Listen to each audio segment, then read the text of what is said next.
Hey guys, it's Holly. So this is something that as soon as I saw the brand new 2021 LEGO Harry Potter wave that I wanted to do, and that was change out every single sand roof piece pretty much into this dark bluish gray so that it would match everything else in my Hogwarts. So for those of you who aren't aware, I actually started like a Hogwarts mock series, which basically involved me taking all of my sets from like 2010 and so on, and changing all of the sand green into dark bluish gray, and then kind of modding the interiors and just making it not as repetitive and more of a Hogwarts. So to see that sand green was brought back, look, I get it, it's the 20th anniversary, all right? It's a nice little Easter egg, kind of throwback type of thing, but it doesn't suit my lineup. And I'm sorry, LEGO, but I had to make some changes. So I went and had a close look at the photos and tried to work out every single piece that was sand green. And it turns out, luckily, I had quite a few of them in my collection, but I put them all into a wish list on Bricklink, worked out how much it was gonna cost, and then pretty much any piece I didn't have, I ordered so that I could swap them out. And to be completely honest, there are still a few things that I would change. For example, I really want to change all of the dark bluish gray cheese slope pieces to sand green, just because I feel like it really blends in. And then when you look at the Great Hall and the clock tower and even the astronomy tower, they all have cheese slopes and kind of cone pieces that aren't dark bluish gray. So that is something that I do want to switch up, but I thought I would just show you this anyway. Now, unfortunately, not every single piece exists in dark bluish gray. For example, the drill pieces that are used do not come in dark bluish gray. They come in like a metal silver, I think, and same with the unicorn horn. They only come in a shiny silver, which the castles did use, but to me, I felt like it just fitted better if I used some of the sand green ski poles, especially since you do get spares from the set. So I had some lying around in my spare parts bin, so it was really easy, and it kind of tied it all in together. And then on the Great Hall, for example, I just put an extra cone piece rather than having that little kind of drill bit on the top. I feel like it finished it off kind of well and came to a really nice peak. So basically, in order to do this, I highly recommend going onto Bricklink or Bricks and Pieces and going through the instructions and finding out each piece. A lot of these pieces are pretty common. I feel like the hardest one to find would be these dark bluish gray cones, but since a lot of the Hogwarts sets are still on sale, it's quite easy to get them. I mean, it's not like it's impossible. They're just probably the least produced out of everything. Otherwise, everything else is just a lot of cheese slopes, a lot of kind of just slope pieces in general. You've got some corner slopes, a lot of cones,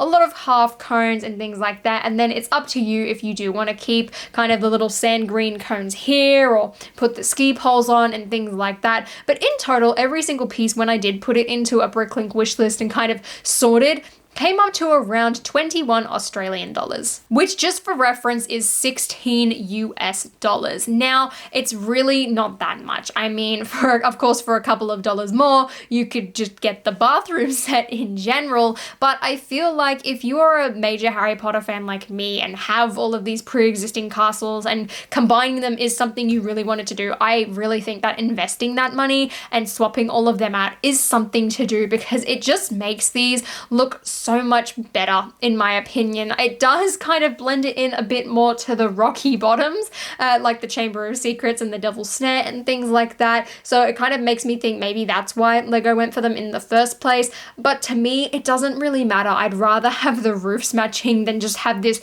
giant sand green beacon standing up. So in order to do this, firstly, you're gonna need 2 of these giant cone pieces. You'll also need maybe 3 to 4 of these smaller cone pieces up here, because there is one on the Chamber of Secrets door if you do want to swap that one out too. I personally haven't done that yet. I don't think I will, because I feel like that piece kind of just stands on its own to begin with. So in fact, I'm pretty sure I just ordered 3 of those dome pieces. You're gonna need a lot of these 2x2 cones as well.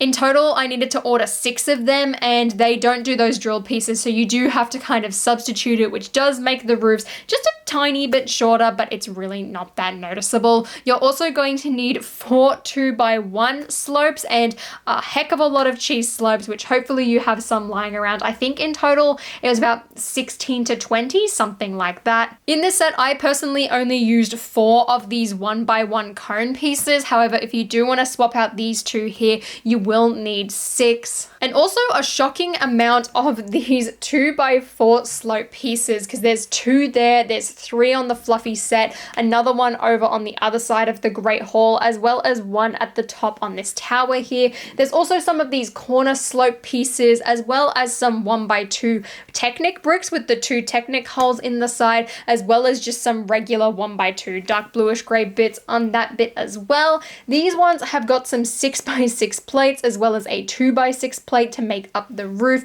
And then this one over here is actually a 4x12 plate. So luckily all of these pieces are pretty easy to access. Hopefully you have a few lying around. Oh, actually I forgot 2. There's actually 2 of these kind of wedge pieces underneath that roof. You can pretty much luckily tell a lot of the pieces just from looking at the photos of this set. I mean, I managed to do it personally. The only one I couldn't tell was the bathroom because there was no back images. So if you do want to swap out those 2 cheese slopes there, there's another 2 to worry about. Otherwise, the bathroom really doesn't have anything. So it's a really simple project. It's pretty cheap as well. Look, I'm not going to say that it isn't cheap, but I think it's worth it personally, in my opinion. Of course, it makes these sets just that little bit more expensive when already Lego is an expensive product to get.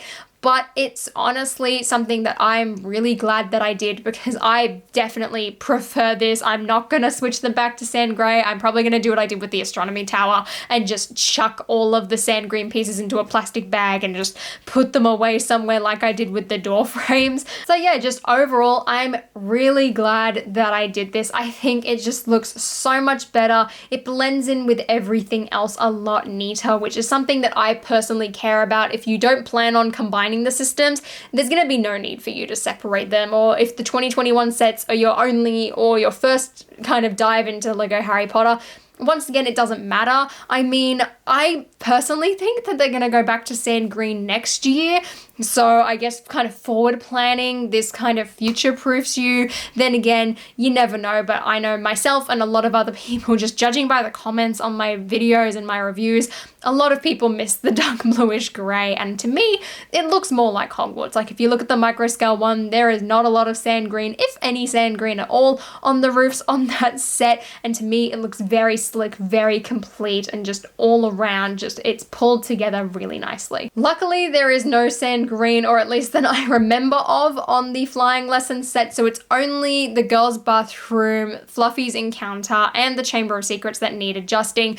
But even then, I really don't feel like the bathroom needs doing that much. And if you do want to swap it out, chances are just by buying a few other sets here and there, probably from Lego Harry Potter, you've got just 2 random cheese slopes lying around. So you shouldn't have to buy anything for that one, which is pretty good. But let me know what you guys think. Do you like the design of the dark bluish gray better? Like I said, I'm going to change out all of these little 1x1 cheese slopes here and make them sand green again, just so that there's a bit more contrast on the roof. But overall, I'm really happy with this design. So let me know if you plan on doing it as well for your sets when you get a hold of them. And if you guys enjoyed this video, please give me a thumbs up and consider subscribing to my channel down below as well. I will be posting a video very shortly of these 2021 sets in combination with the remainder of the recent Hogwarts builds from 2018 all the way up until 2020. So stay tuned for that, especially since these roofs will now be dark bluish gray in them. So you can really get a gist of kind of how they blend in, because I guess we all kind of figured that with the sand green probably wouldn't look too crash hot. But that's all for today, guys. So until next time, I'll see you later.